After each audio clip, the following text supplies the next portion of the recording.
Hello, and welcome to our Knowledge Nugget series. Today, we are going to explore the software as a service business model for smart manufacturing. In this session, we are addressing three main questions. What is the software as a service business model?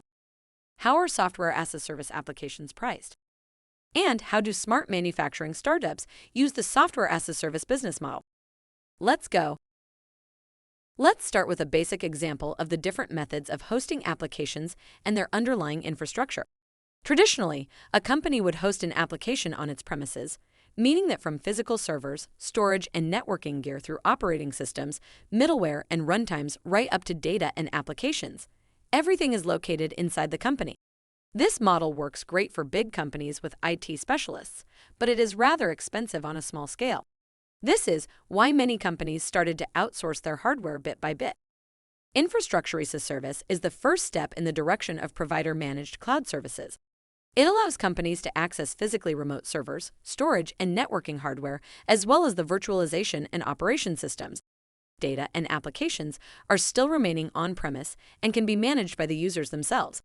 Infrastructure as a service can be more cost-effective since the companies don't need to worry about IT hardware, scalability, and backups. Next up, Platform as a Service takes this model a bit further by offering even more provider-managed services such as the middleware and runtime. The provider offers customers a complete cloud platform, including hardware, software, and infrastructure for developing, running, and managing applications without the cost, complexity, and inflexibility that often comes with building and maintaining that platform on premises. Typically, customers can pay a fixed fee to provide a specified amount of resources for a specified number of users, or they can choose pay-as-you-go pricing to pay only for the resources they use. Finally, with the software as a service model, the provider is responsible for operating, managing, and maintaining the software and the infrastructure on which it runs. Here, the application software is hosted on the cloud and used over an internet connection, typically via a web browser, mobile app, or thin client. What makes this business model especially useful is the fact that a customer simply creates an account, pays a fee, and gets to work right away. Software as a service, as we know it today, began in 1999, when Salesforce launched its customer relationship management system built from the ground up as cloud-hosted software delivered to web browsers. Today, software as a service is the most common public cloud computing service and the dominant software delivery model.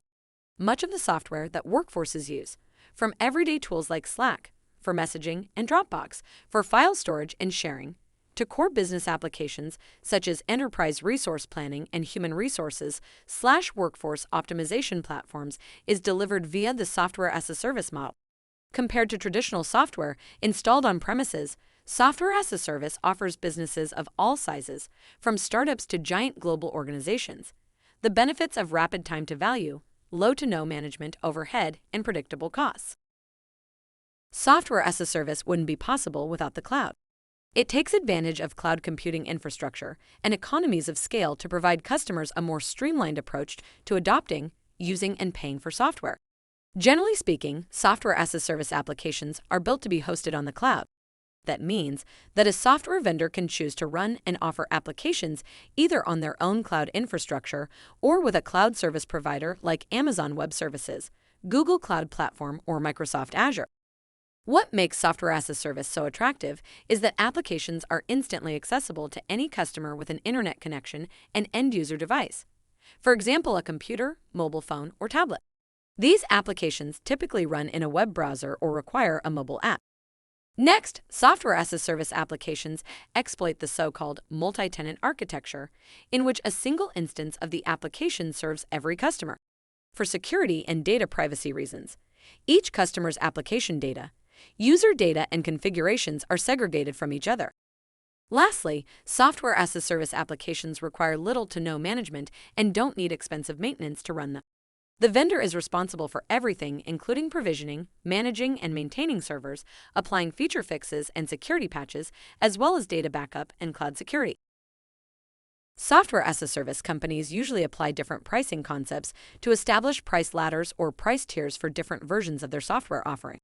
As compared to one standard price, price ladders or tiers yield higher revenues altogether, because different prices better capture heterogeneous customer needs and willingness to pay. With this goal in mind, software as a service vendors can follow a price discrimination logic. With second-degree pricing, different prices are charged for different quantities consumed. For example, vendors can offer more users, more transactions, or a higher credit balance in exchange for a higher monthly fee. Third-degree price discrimination focuses on different user groups for the same product, for example, students, researchers, or small businesses. Applying price discrimination can help software as a service vendors to implement nonlinear pricing tariffs, which can maximize revenue, but it also might with the downside that you need to verify certain user groups. Software as a service vendors can also apply product versioning. With product versioning, different pricing bundles or tiers are based on the value-added features and services included in an offering. Rather than on product quantities consumed, the price is based on different product qualities. Product versioning enables vendors to introduce incentives for customer to upgrade, but it also requires a good knowledge of the actual value of certain features to customers. Let's see how software as a service pricing is done by actual startups in the smart manufacturing domain. With a shift from traditional on-premise hosting to software as a service, new pricing models arise with a wide variety of subscription pricing schemes. These are very different from traditional software licensing, which provided access to the software and related services for a fixed price. Software as a service vendors typically offer freemium or subscription-based pricing so that customers can try their services for a short period of time and then have to choose which plan suits their needs. Sometimes these freemium models are subsidized by collecting data on customers or displaying ads. As we discussed earlier with the pricing concepts, software as a service applications offer different pricing tiers based on quantitative or qualitative factors like business size or use cases and features. Finally, prices are oftentimes reduced when enrolling in a yearly subscription and paying in advance. To understand the pricing of current software as a service vendors even better, let's look at 3 startups in the smart manufacturing domain. Starting with MindCloud, they offer a digital sales platform that helps manufacturing firms to optimize their entire customer journey and improve the customer experience in the areas of quoting, estimating, online shopping, and after sales. Customers can subscribe to their services and are given a software alternative to SAP, Oracle, or Salesforce, which is specifically tailored for smaller manufacturing firms. Their subscription plans depend on user count, and higher tiers offer more users. As you can see on the right, they have a multi-tier subscription-based pricing model which can be tailored by company size and order throughput. Higher tiers offer more users and more orders whilst also improving support. It is a perfect example for second-degree price discrimination, as MindCloud offers higher quantity with rising prices. Next, Macrosite offers software as a service applications for digital twins in the enterprise sector. With their application, customers can analyze their products across areas of sustainability, costing, compliance, and supply chain risk. Similar to MindCloud, Macrosite offers a subscription-based pricing model which depends on the user count and material components. Higher tiers offer access to more users, more components, better features, and priority support. It becomes evident that Macrosite implemented a mixture of second-degree price discrimination because of a quantity-based approach for users and components and product versioning, since higher tiers also offer more features like Macrosite Connect or custom integrations.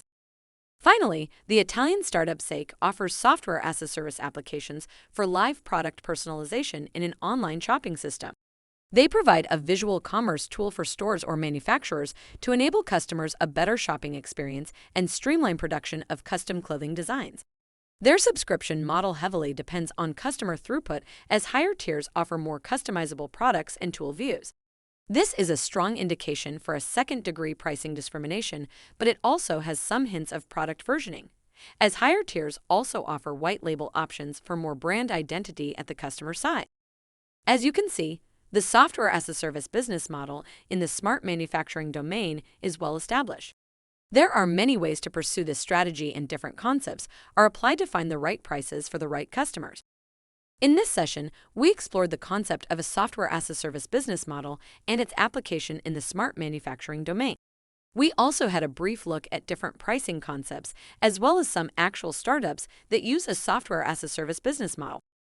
Thank you for listening, and goodbye.